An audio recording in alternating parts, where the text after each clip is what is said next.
हमारी आज की news UPSC GS paper 2 polity section के लिए काफी ज्यादा इंपॉर्टेंट है। इसमें कुछ कीवर्ड दिए गए हैं जो जिनको आप यूज करके यूपीएससी मेंस में अपने नंबर उठा सकते हैं।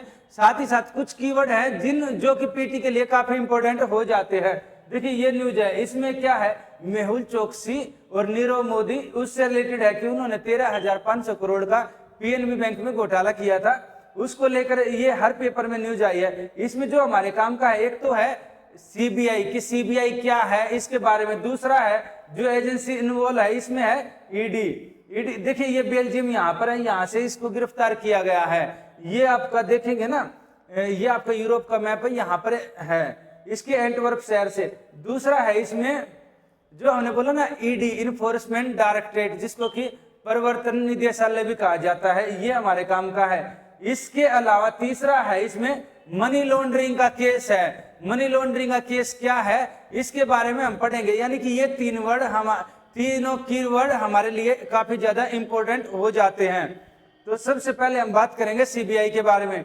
देखिए सीबीआई क्या है, सीबीआई एक एजेंसी है और इसका ये कब स्थापना की गई है, इसको दिल्ली पुलिस विशेष स्थापना अधिनियम के द्वारा 1946 में इसकी स्थापना की गई थी। इसको बोला जाता है Delhi special police establishment act 1946 में। और इसका काम क्या था, बाद में संतानम कमेटी है, जो संतानम समिति है, इसने रिकमेंडेशन दिया, उसके बाद इसको मैंडेट दिया गया 1963 में। इसका काम है जो करप्शन के केस है, जो हाई प्रोफाइल जो केसेज है, इसके अलावा जो किडनैपिंग के इस तरह के, इसके अलावा जो सीरियस फ्रॉड है, तो जो ये केस आता है जो नीरव मोदी वाला, ये सीरियस फ्रॉड में आता है, तो इसलिए सीबीआई इसके अंदर इन्वॉल्व है। इसके अलावा जो सेकंड एजेंसी है हमारी, उसका नाम है ईडी। ईडी बार बार आपने सुनने में आता ना ईडी, आखिर ईडी है इन्फोर्समेंट डायरेक्टरेट।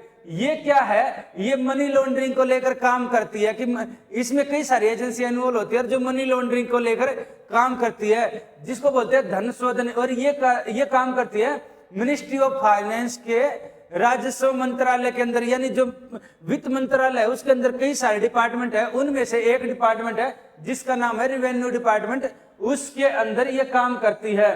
और ये क्या है, ये काम करती है, ये जैसे मनी लॉन्ड्रिंग एक्ट और इनके ऊपर ये काम करती है। इनसे यानी कि इसको पावर मिलती है कि ऐसे लोगों पर कार्रवाई करने की जो ब्लैक मनी से रिलेटेड मैटर में इन्वॉल्व है, या फिर किसी न किसी तरीके से ब्लैक मनी जनरेट कर रहे हैं या व्हाइट मनी को ब्लैक कर रहे हैं, ब्लैक मनी को व्हाइट कर रहे हैं, इससे लेकर। और जो अगला है हमारा PMLA यानी prevention of money laundering act 2002, ये है। इसमें क्या है, इसमें कोई भी व्यक्ति है या कोई कंपनी है या फर्म है, ये किसी भी तरीके से ब्लैक मनी को व्हाइट मनी करते हैं तो उनको इसके अंदर जेल की सजा में मिलती है इस एक्ट का यूज करके, क्योंकि इसमें अलग अलग प्रोविजन है, अलग अलग प्रावधान है जिनके तहत उसको जेल की सजा दी जाती है। इसके अलावा उसको फाइन भी लगाया जाता है। ये 2002 में पारित किया गया, हमारे लिए ये काम का है। इसमें क्या काम किया है, पहले वाले में काम का पीटी के लिए ये है कि ये संतानम कमेटी और ये 1946 का जो अधिनियम है ये काम का है। सेकंड में है कि ईडी क्या है, ये काम का और किस मंत्रालय के अंदर काम करती है। जो तीसरे वाले में है PMLA कब पारित हुआ, ये काम का है, 2002 का एक्ट है, तो ये काम का है।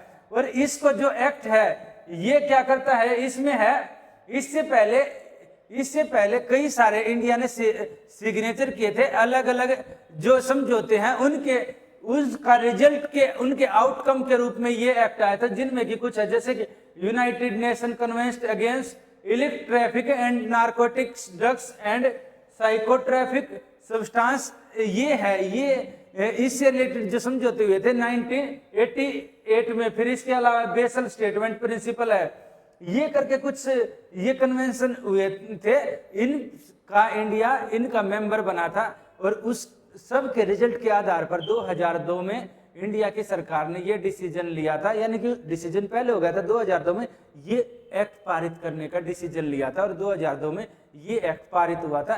यही हमारे काम का था इस न्यूज में न्यूज आती रहती है, बाकी कोई काम का नहीं था इसमें। यही इसको आप मेंस में जैसे ही आप अलग अलग एजेंसियों को लिखते हैं तो उनके साथ इस केस को लिख सकते हैं कि अलग अलग एजेंसी काम कर रही है, जैसे कि सीबीआई का लिखें तो इसका यूज कर सकते हैं। मनी लॉन्ड्रिंग वाले केस में इसका यूज कर सकते हैं, जो कि थर्ड पेपर में है यूपीएससी के जीएस पेपर 3 में, तो उसमें भी आप यूज कर सकते हैं। कल मिलते हैं नई वीडियो के साथ।